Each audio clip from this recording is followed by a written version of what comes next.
नमस्कार. ओरा कमिटीच्या रिपोर्टवर सध्या महाराष्ट्रामध्ये एकच चर्चा सुरू आहे. खरं तर ही चर्चा वर्षभरापूर्वी सुरू झाली होती, पण आता या ओरा कमिटीचा रिपोर्ट महाराष्ट्राच्या राजकारणामध्ये बरेच स्फोट घडवून आणत आहे. एक वर्षापूर्वी सुरू झालेल्या चर्चेचे पडसाद आपल्याला गुजरातच्या भेटीमध्ये दिसून आले आणि गुजरातची भेट ही ओरा कमिटीच्या रिपोर्टसाठीच होती असाही एक सूर निघाला.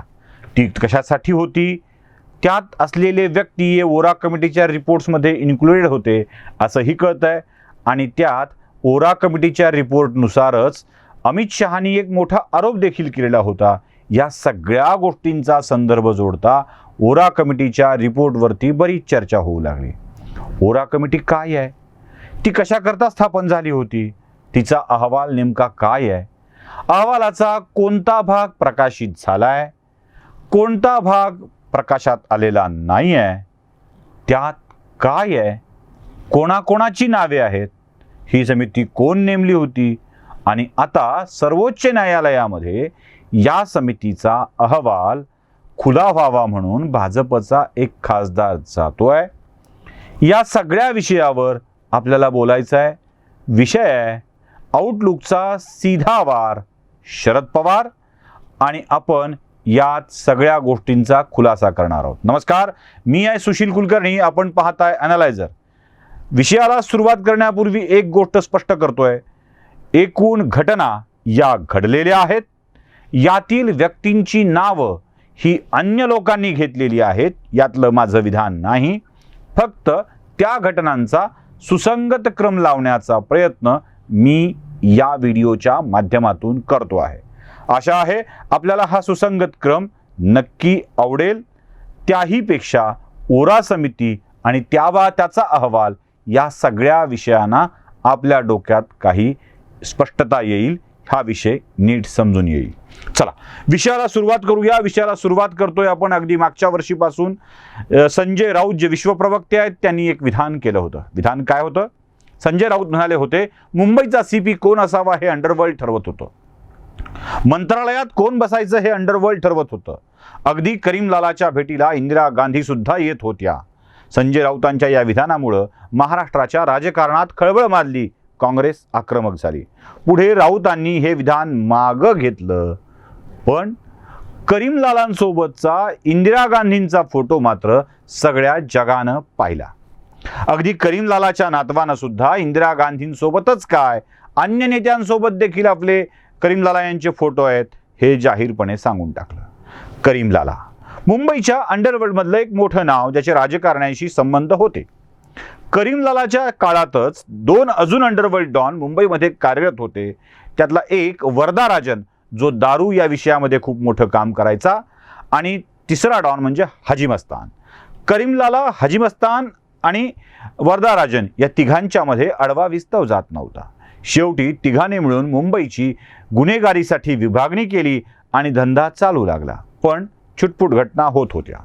याच काळात हाजी मस्तानच्या सोबत पोलीस कॉन्स्टेबल इब्राहिम कासकरचा मुलगा दाऊद इब्राहिम जोडला गेला आणि मग दाऊद इब्राहिम सोबतचं प्रस्थ वाढत गेलं.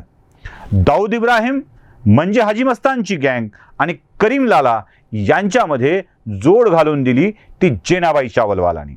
आता जेनाबाई चावलवाला हे नाव लक्षात यासाठी ठेवलं पाहिजे की जेनाबाईंचे काँग्रेस सोबतचे संबंध खूप उत्तम होते.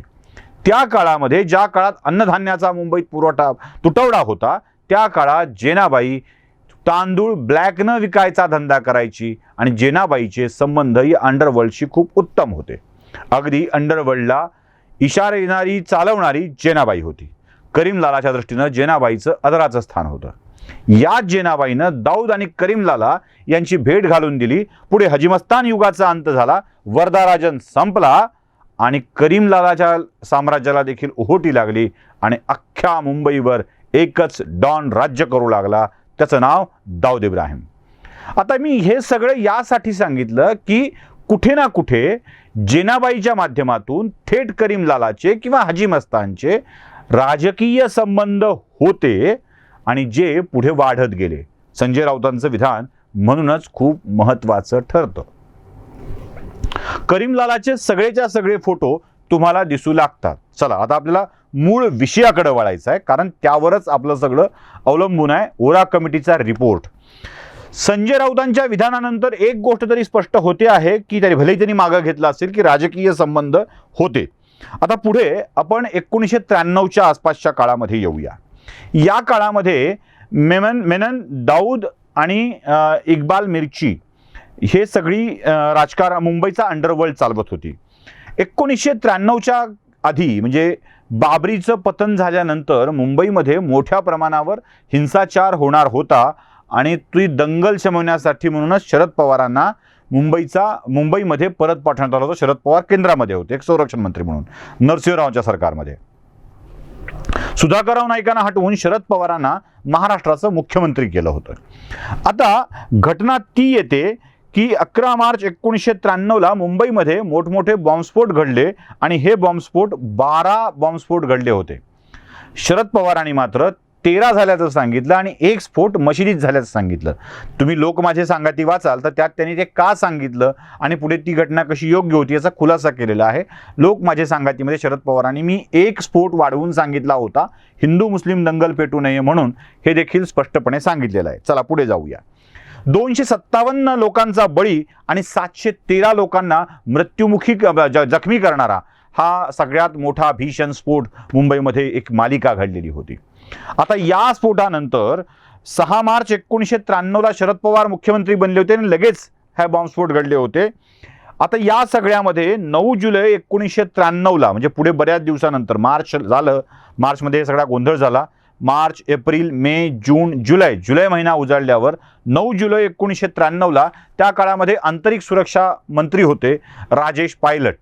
आणि राजेश पायलट यांनी 9 जुलै 1993 रोजी एक समिती नेमली आणि ज्या समितीला या सगळ्या स्फोटांचा आणि वेगवेगळ्या राज्यातील राजकारण्यांचा अंडरवर्ल्ड सोबतच्या संबंधांचा अभ्यास करण्यासाठी तत्कालीन केंद्रीय गृह सचिव NN व्होरा यांच्या अध्यक्षतेखाली एक समिती नेमली आणि ही समिती ओळखली जाते व्होरा समिती या नावानं. आणि याच समितीचा अहवाल खूप धक्कादायक आहे, भयंकर आहे, जो पुढे दाबला गेला, पुढे आला नाही.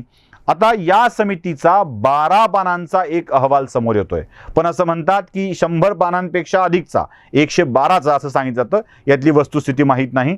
112 पानांचा हा अहवाल आहे, पण तो 12 पानांचाच अहवाल समोर आला आणि बाकी अहवाल दडपल्या गेला असा देखील आरोप होतो आहे.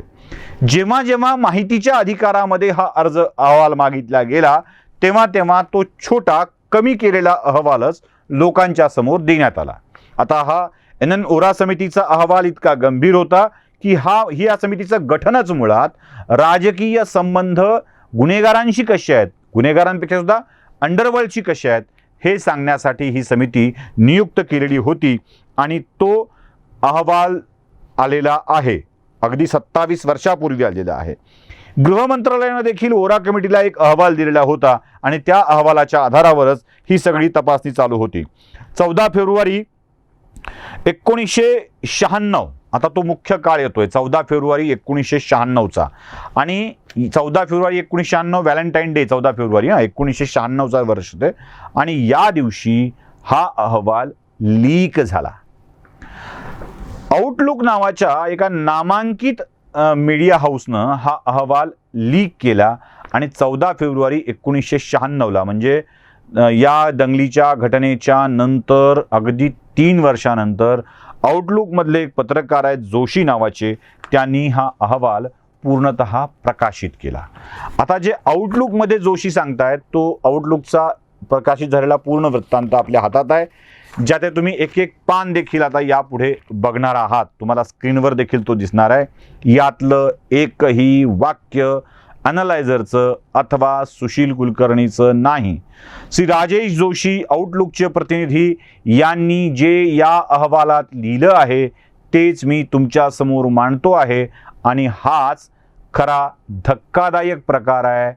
हाच आहे एकच सीधा वार. पुढे तुम्हाला लक्षात येईल. अत्यंत गंभीर नावं याच्यामध्ये आहेत.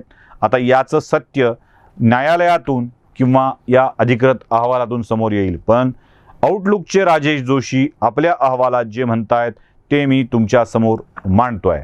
पहिलं पान तुम्ही बघताय, त्याच्यामध्ये स्पष्टपणे लिहिलेलं आहे अंडरवर्ल्ड ऑपरेटर पॉलिटिकल ब्युरोक्रॅट्स हे जे शब्द आहे. त्याच्यानंतर खाली बघताय महाराष्ट्रामधले संबंध ते सांगतायत. दाऊद इब्राहिम सोबतचे संबंध कोणाकोणाचे आहेत? शरद पवार, सलीम झकेरिया, जावेद खान हे सगळे काँग्रेसचे त्यावेळेसचे, म्हणजे NCP नव्हतं त्यावेळेसचे नामांकित नेते आहेत. मोहम्मद डोसा, मदन बाफना एक्स मिनिस्टर यांच्यासोबत संबंध आहेत. पी राज कोळी, अरुण मेहतांसोबतचे संबंध आहेत जे पूर्व गृहमंत्री होते. हाजी अहमद यांचे DV पाटील यांच्यासोबतचे संबंध आहेत. खान ब्रदर्स, अरुण मेहता आणि सलीम झकेरिया. टायगर मेमन, जावेद खान. आता महाराष्ट्रातल्या या संबंधानंतर आपण गुजरातकडे जाऊया. इथे अजून भयंकर माहिती आपल्याला मिळेल. अब्दुल लतीफ या गुंडासोबत, म्हणजे या अंडरवर्ल्ड डॉन सोबत. चिमनभाई पटेल हे गुजरातचे माजी मुख्यमंत्री जे आता हयात नाहीत. रतिलाल देवा नाईक यांचे संबंध सांगितले ते कदीर परेजासोबतचे. इजू शेख हाजी अहमद पटेल जे आता दिवंगत आहेत. हसन दादा CD Patel home minister. Thakur Nair supply minister त्यावेळेसचे. आणि अमर सुभानिया याचे संबंध चिमनभाई पटेल यांच्यासोबत आहेत असं लिहिलेलं आहे. Rambhai Gadbai, Ashok Lal son of Babulal minister of sports. Santoshiben Jadeja MLA earlier of Janata Dal joined Congress known as a mafia queen. Santoshben Jadeja हे त्या अहवालात स्वतः NN व्होरा यांनी लिहिलेलं आहे आणि जे आउटलुकनी 26 वर्षापूर्वी आपल्या प्रकाशित केलेलं आहे. राजेश जोशी नावाचे ते वार्ताहर आहेत. आता 26 वर्षापूर्वीची ही बातमी जेव्हा प्रकाशित होते त्यातल्या काही धक्कादायक गोष्टी अजून आहेत ज्याच्यामध्ये तुम्हाला काही महत्त्वाची वाक्य बघायला मिळतील. ते असं म्हणतात की दाऊद इब्राहिम अँड गँग had on various ऑस्पेशन between December 1979 and October 1992 transferred of paid Rs 70 crore to Pawar. Many other Congress leaders have also been listed as a receptionist of money from Shah. 72 crore रुपयाचा व्यवहार 1979 ते 92 या कालावधीत झालाय असा दावा राजेश जोशी यांनी आउटलुकच्या त्या अहवालामध्ये केलेला आहे. हा दावा मी करत नाही. या अहवालाच्या प्रती उपलब्ध आहेत. आउटलुकवरती आपण बघित गेलात तर आउटलुकवरती या प्रती तुम्हाला दिसतील. यात सरळ सरळ जोशींनी आउटलुकनी सीधा वार शरद पवार असं केलेलं आहे. अगदी चिमनभाई पटेल, अहमद पटेलांचं नाव आल्यानंतर पुढे गुजरातमध्ये काय घडलं होतं हे तुम्हाला माहीत असेल. गोध्राला ट्रेन अडवली गेली होती, ती जाळली होती, किती मोठा कांड त्यानंतर झालं आणि त्यानंतर पुढे पुढे काय होत गेलं, म्हणजे ते जनरल सेक्रेटरी बनल्यानंतर पुढे पुढे काय होत गेलं हे सगळं तुम्हाला ठाऊक आहे. पुढे काँग्रेसनं कायमस्वरूपी गुजरातची सत्ता गमावली आणि तिथे भाजप स्थिरावली. यात कोणतीही कमेंट न करता एक गोष्ट आहे की वोरा कमिटीच्या अहवालावर सगळे एवढे का पडतायत तुटून, का विचार करतायत आणि तो समोर येईल अशी शंका का वाटते. महाराष्ट्रामधल्या सरकारमध्ये जी गटजोड झालेली आहे आणि ज्यातून वार करण्याचे उद्योग चालू आहेत, जे घाणेरडं राजकारण करणं चालू आहे, त्या राजकारणावरचा तोड म्हणून केंद्राकडून वोरा समितीचा अहवाल पुढे केला जाऊ शकतो. अश्विनी कुमार जे भाजपचे खासदार आहेत ते सर्वोच्च न्यायालयामध्ये गेलेत आणि वोरा कमिटीचा अहवाल खुला करावा अशी ती मागणी करतायत.